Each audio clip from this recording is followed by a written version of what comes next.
네, 3장의 두 번째 문단입니다. 꽤 긴데요. 예.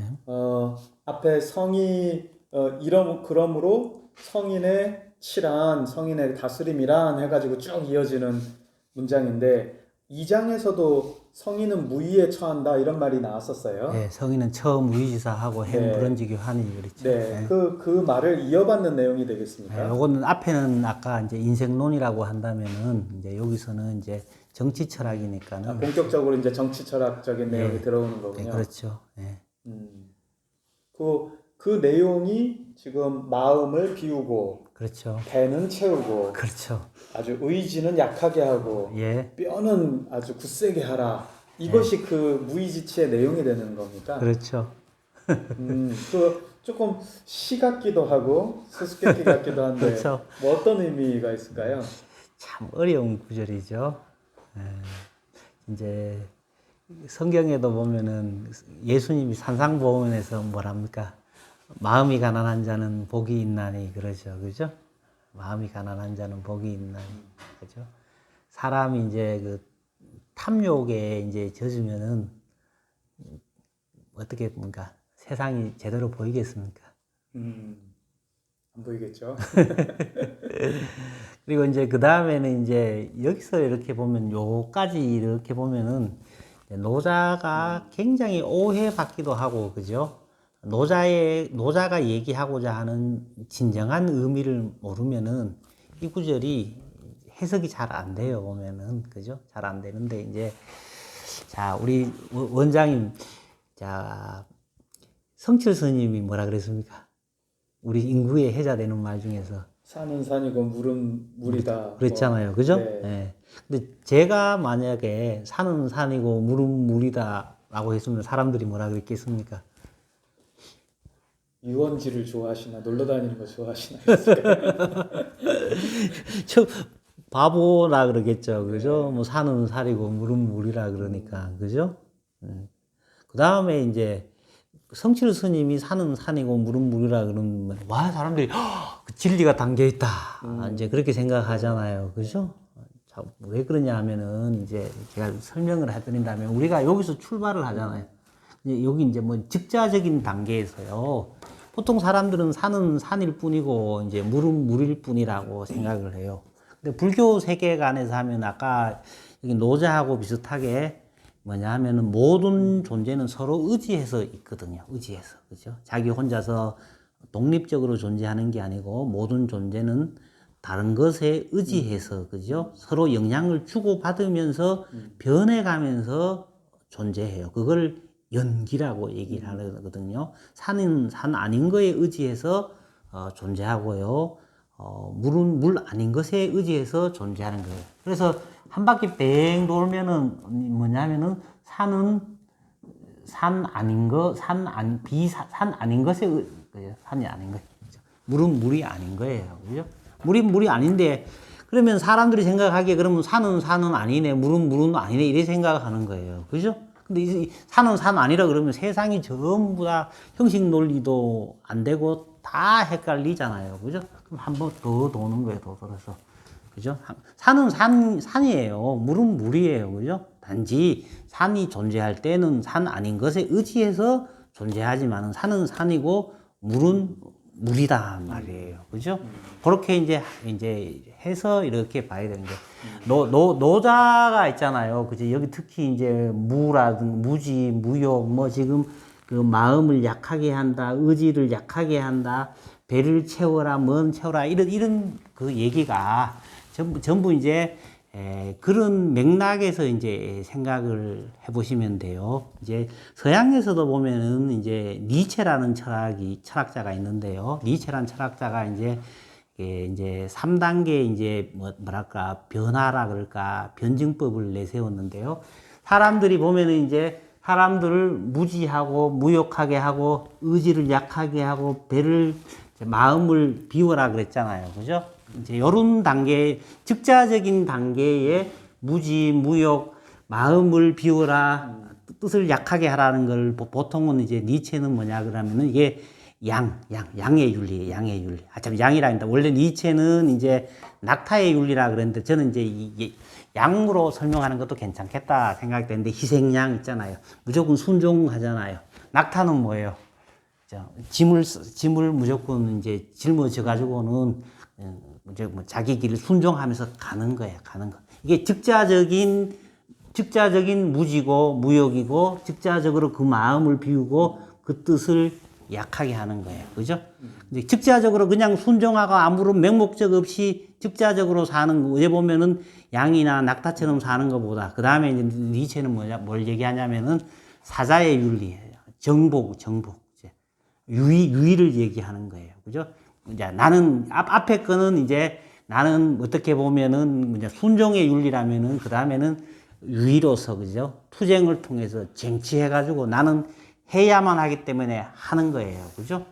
그런 것이 어떻게 보면은 유의라고 한다면은 마지막에는 있잖아요. 그죠? 이런 그 처음에 즉자적인 무의와 유의를 전부 통합해가지고 그죠?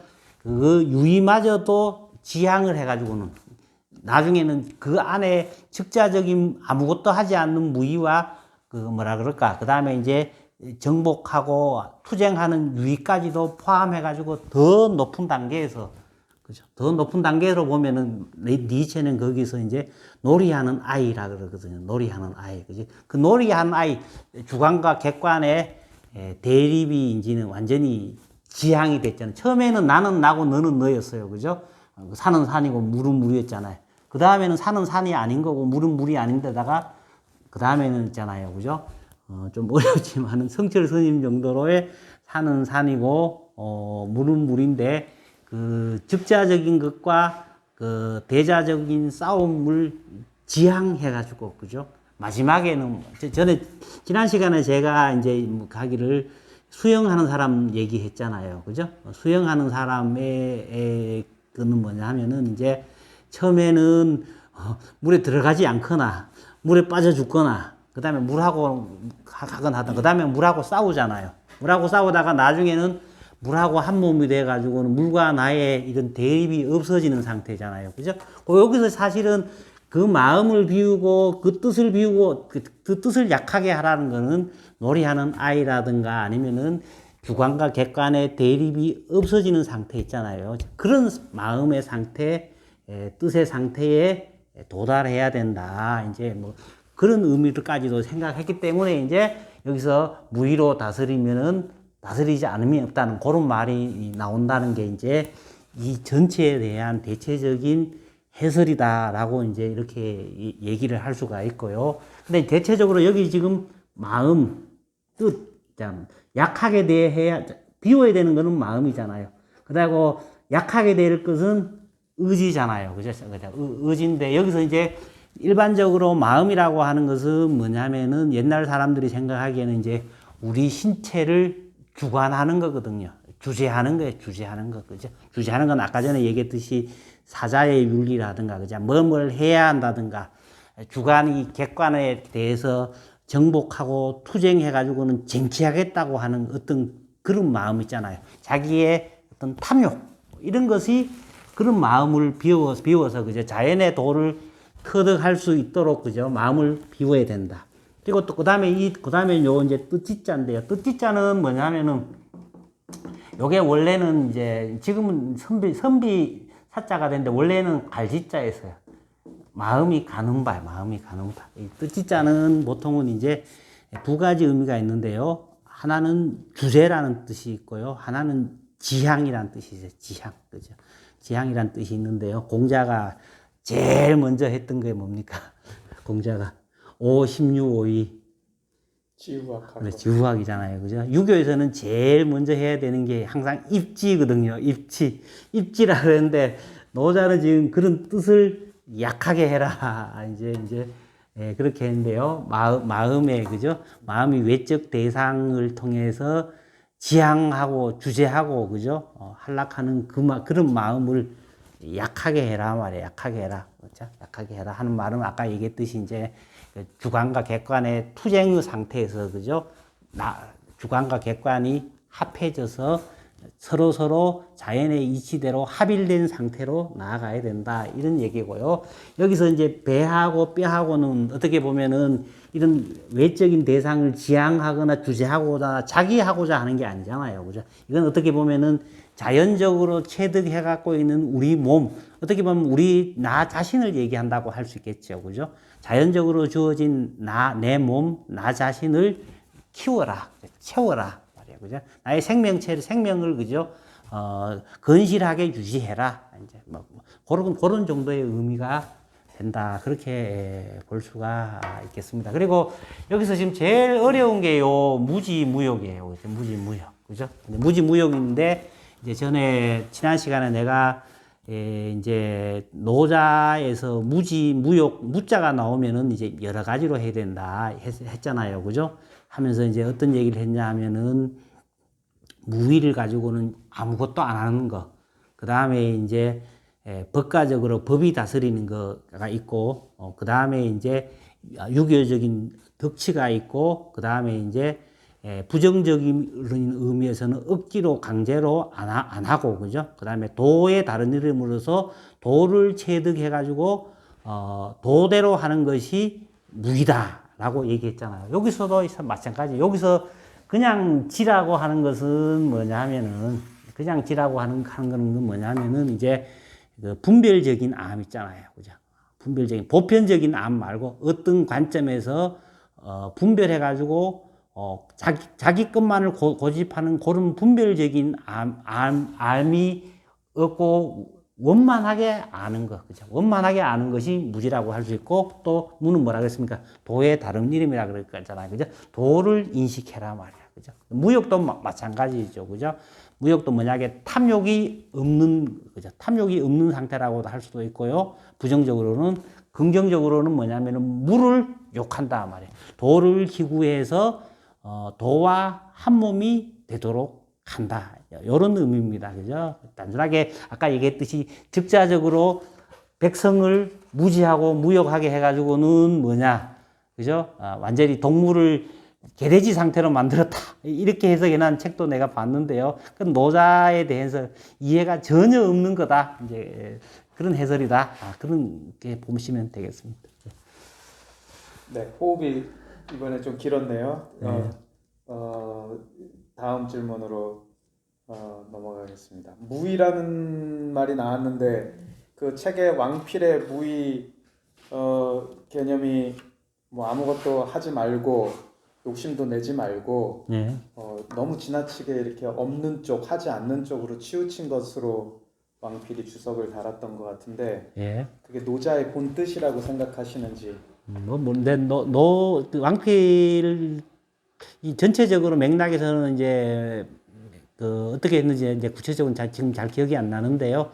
이제 전체적인 뜻은 제가 방금 말씀대로 그죠. 노자에서 무의가 나오면 항상 이제 제가 한 네다섯 가지로 무의를 나눠 드렸잖아요. 설명을 할 때 즉자적으로 무의도식 한다는 무의, 이제 법가적으로 있잖아요. 그죠? 법이 다스리면서 임금은 뒤에 숨어버리고 하는 무의, 그 다음에 이제 그 육아적으로 덕이 다스리는 무의, 그 다음에 이제 같은 말이지만 다른 이름으로서 노자적으로 하면은 억지로 강제로 자기적으로 하는 것 없이 도를 체득해서 도를 그대로 실행하는 것, 그 무의, 그 무의, 그 의미가 그렇게 해석을 하면은 바로 해석이 되잖아요, 그죠? 도가 하는 것을 체득해서 그대로 행하면은 다스려지지 않음이 없는 그런 세상의 지향하게 된다라고 하는 것을 이제 노자가 여기 하고 있죠. 이 구절을 정말로 좋아하는 사람이 하나 있어요. 누구냐면 바로 한비자입니다. 한비자. 한비자가 해로편이라는 책이 있거든요. 그 해로편에서 요 구절을 이용하면서 전혀 다른 말로 했죠. 한비자가 말하는 무의는 사실은 최고의 자기예요. 뭐냐면은 임금이 안 하는 것 같지만 사실은 임금이 법을 만들어서 임금이 만든 법에 의해서 법으로 다스리는 거거든요. 그 법은 누구예요? 임금이 만들었잖아요. 그죠? 한비자는 사실은 무의를 얘기한 것 같지만은 사실은 한비자는 어제 보면은 최고의 자기죠, 자기, 그죠?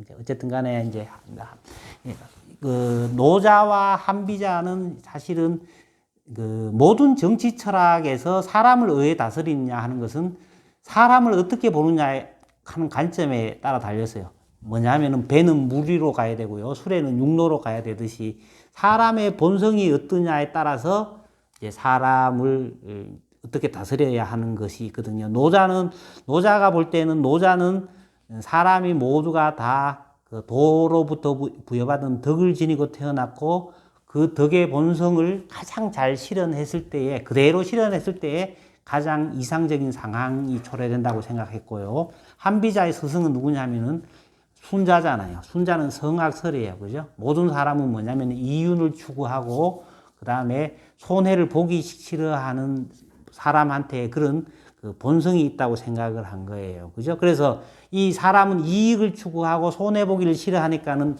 요 본성을 잘 이용하는 거야. 한비자에 따르면 군주는 뭘 갖고 있느냐? 두 가지 병권을 쥐고 있는데 두 가지 자리를 주고 있는데 그게 바로 신상필벌이에요. 상을 주고 벌을 주고, 그죠?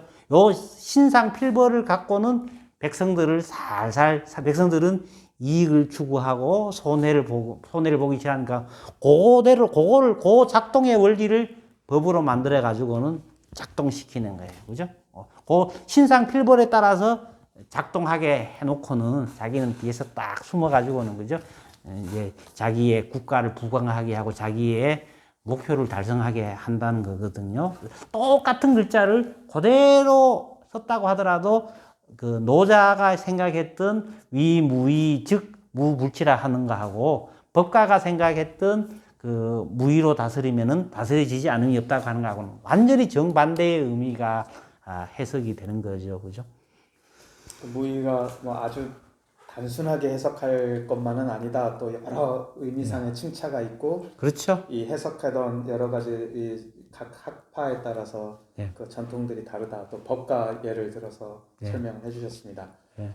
그러면은 이번 장에 드러난 그 노자 정치론의 핵심이 마지막 질문인데 뭐라고 요약해 주시겠습니까? 뭐 무의잖아요. 무의로 하면은 다스려지지 않음이 없다 말이에요, 그죠? 그런데 앞에서 얘기하기를요, 이제 그 불상현 그랬잖아요, 그죠? 어질다고 해서 혹은 능력이 있다고 해가지고는 이제 사람은 적재적소에 갖다가 써야 되겠죠, 그죠? 써야 되겠지만은 뭐냐면 그 사람을 차별하거나 차등하지 마라, 그죠? 그리고 이제 그 다음에 이제 희소재라든가 있잖아요, 그죠? 다이아몬드나 뭐 명품이라든가 그런 희소재를, 그죠? 사람들이 그 뭐냐면 귀하게 여기고 서로 그걸 갖고는 탐욕할 수 있도록 사람들을 이제 하지 말라, 그죠? 뭐 그런 얘기가 이제 주로 들어 있었고요. 다 이런 거는 사람들이 이제 눈으로 보이면은 외적 대상에 대해서 막 갈구하게 되잖아요, 그죠? 외적 대상에 대한 갈구보다는, 그죠? 자기가 갖고 있는 내면, 미래에 어떻게 되거나 막 의지를 갖고 주제해가지고 권력을 어떻게 휘두를 건가 하는 것보다는, 그죠? 지금 현재 자기 자신, 그죠? 지금 현재 여기에 나 자신이, 그죠? 어떻게 살 것인지, 그죠? 거기에 대해서 내가 살 건지, 지금 여기 나 자신을 알아가지고는 내 자신을 어떻게 행복하게 만들 것인지, 그죠? 그 점이 이제 노자가 여기에서 얘기하고 있는 핵심이 놓여 있다. 그렇게 할 수 있겠죠. 또 뭐 비슷한 주제가 또 다음 이어지는 여러 장들에서도 또 반복되죠. 뭐 그렇죠. 노자 네네. 81장이 다 계속 이제 지금부터 이런 주 얘기를 다 이제 중언부언한다. 뭐 이렇게도 얘기할 수 있겠죠. 그죠? 오늘 한꺼번에 다 오늘 여쭤보면 앞으로 할 얘기가 좀 없을 것 같습니다. 이걸로 3장은 또 딱 두 단락밖에 안 돼서 이걸로 그럼 마치고 다음 주에 또 4장으로 찾아뵙겠습니다. 네, 감사합니다. 수고하셨습니다.